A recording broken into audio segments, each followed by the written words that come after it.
And here, white has multiple options to continue this game. First one is exchanging the knights and then to go for castle, or secondly, white can also go for knight takes f7.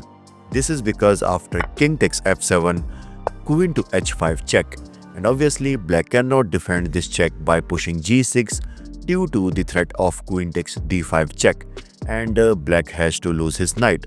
So that's why it's force for black to go for king e7, and in the next move black is going to target this queen.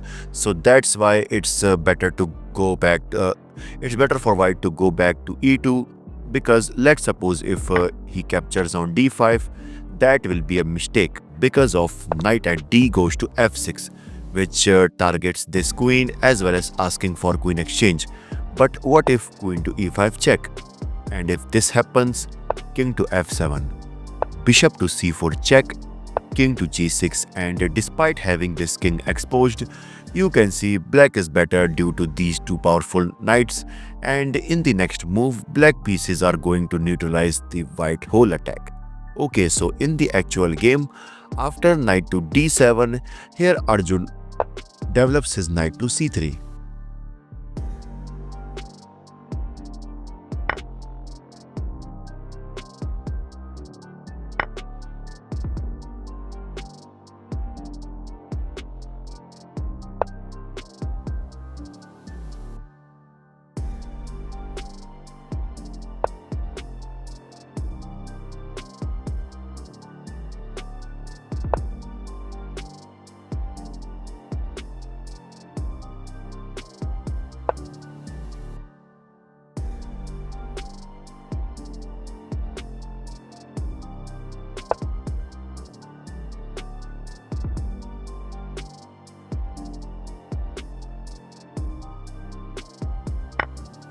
And now black can recapture with either of them, but he decides to go for queen takes d7.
And since this d5 pawn is now undefended, so that's why Arjun brings his bishop back to e6.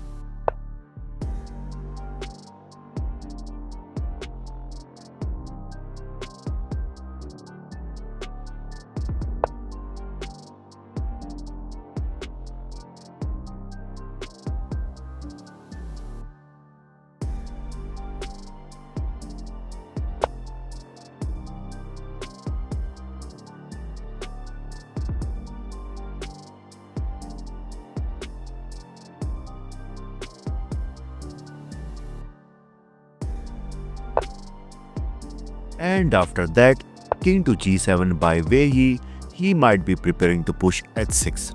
Okay, so now king to g2 by Arjun, and now in this position here black finds the best move, bishop to d6. a good move, stopping this bishop from going to f4 square. And after that, Arjun brings his rook to b1, preparing for rook to b5 so that he can target this d5 pawn.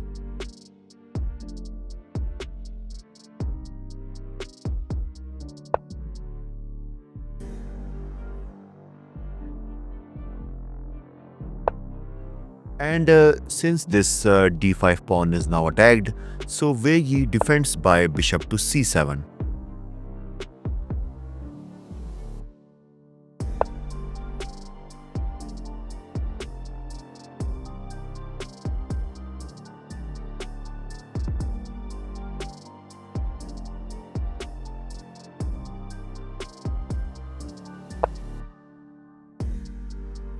Okay, so as you can see here, bishop to d1 by Arjun, preparing to push f4. But guys, instead of bishop to d1, here white can also consider the move g5.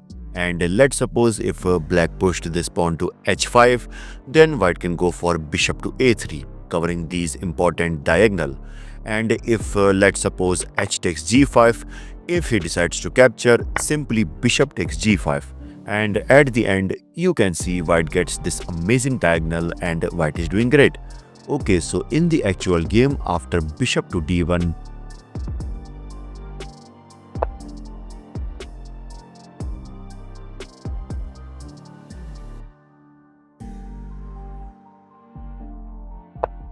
okay, so after that, here Wei Yi goes for rook at d goes to d8, preparing for bishop to d7 so that he can attack this rook as well as asking for rook exchange.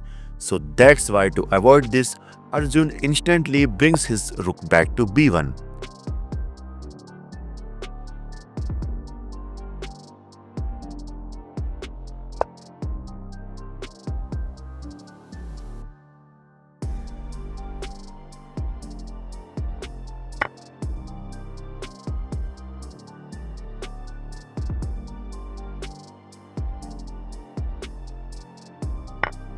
And now for white, it's better to either go for bishop to f3, which targets this b5, which targets this d5 pawn, or he can simply push his pawn to a5, trying to destroy this pawn structure. But what if black pushed b5?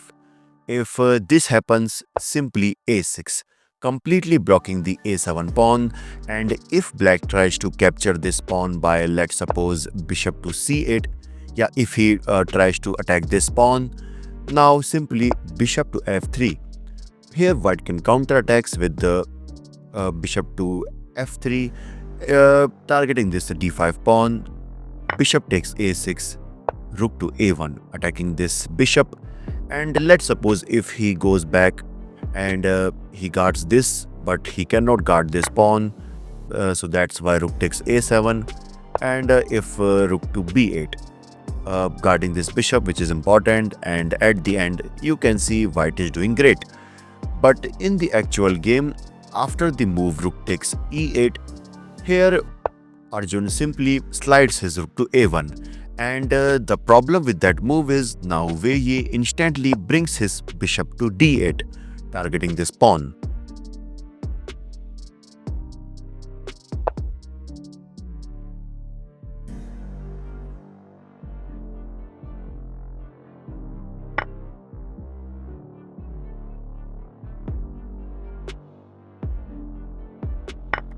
And after that, bishop to f5, preparing for bishop to e4 check. So to stop this, bishop to f3 by Arjun, and he is also targeting this d5 pawn. And now for black, bishop to e4 is recommended so that he can activate his rook as well as guards his e5 pawn. But instead, he made a mistake with bishop takes c2. And the problem with that move is now Arjun goes for bishop takes d5, and you can see he's also targeting this c4 pawn.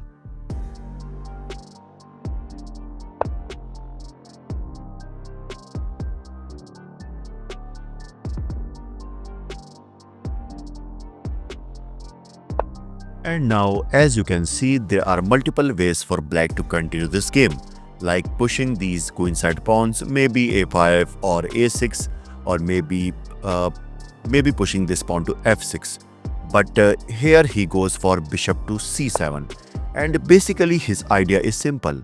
In the next move, he wants to go for rook to e1 so that he can deflect this bishop and create some pressure on this f4 pawn. So to stop this, Arjun slides his king to f2.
Okay guys, now it's important for white to go for rook to b2 so that he can stop the move b4, because in the next move black wants to push b4 so that he can deflect this c3 pawn and push his own c pawn further. But instead of b2, here Arjun made a mistake by giving a check from f2 square. Basically, he thought that after king to e5, he can go for rook to f7 so that he can target this pawn. But he forgets that black has this amazing defense, which is bishop to f5, and basically this move keeps an eye on this d pawn, and in the next move black is ready to push b4 with the same idea so that he can deflect this pawn and push his own c pawn further, which is now guarded by this bishop. So that's why after seeing this all, here Arjun simply brings his rook to b2. Basically, he wants to stop this pawn push.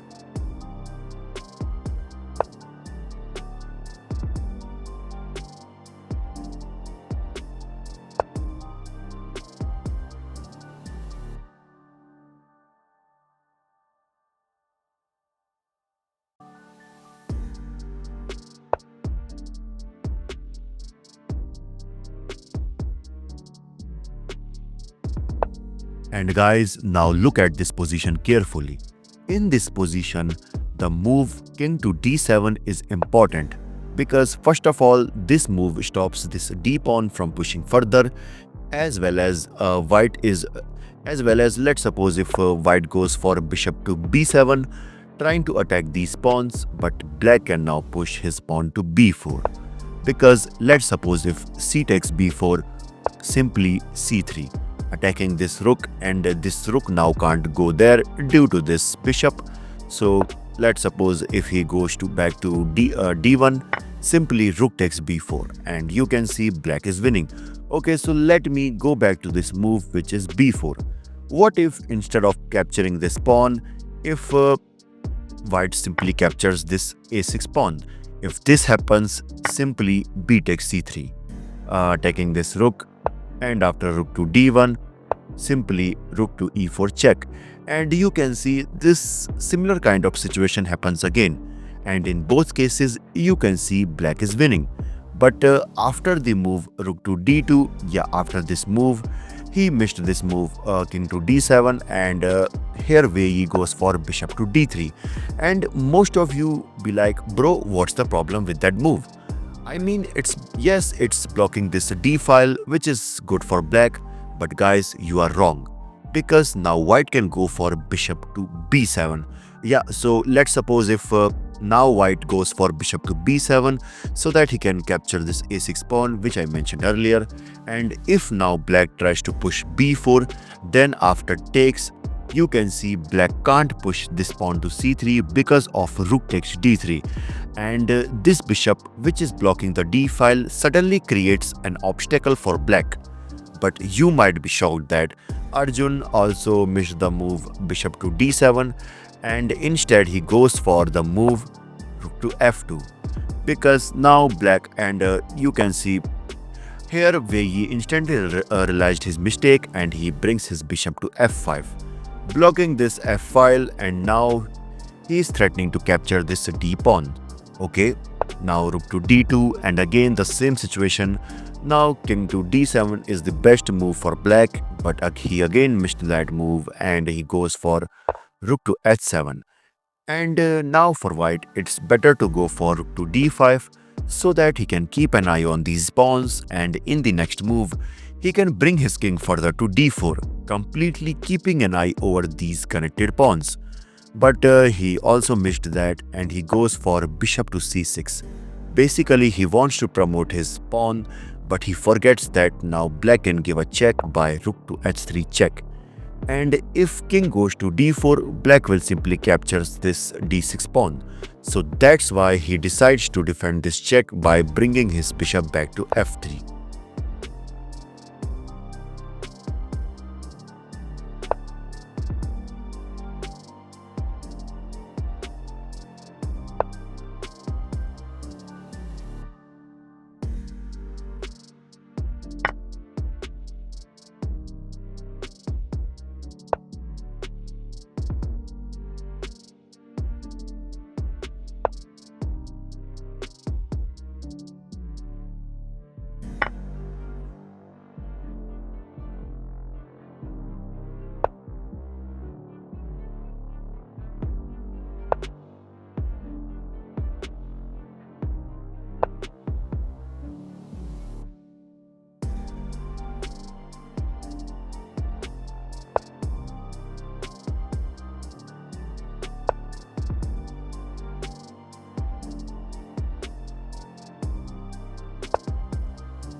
And guys, after this amazing game, unfortunately Arjun got eliminated. Arjun fought like a warrior till the final move, with Gukesh, Pragnananda, Nihal and Arjun leading the charge. Indian chess is only rising. Today hurts, but tomorrow is ours. Proud of our players, proud of the journey, and India will come back stronger than ever. This is your host Bison signing off. Bye bye.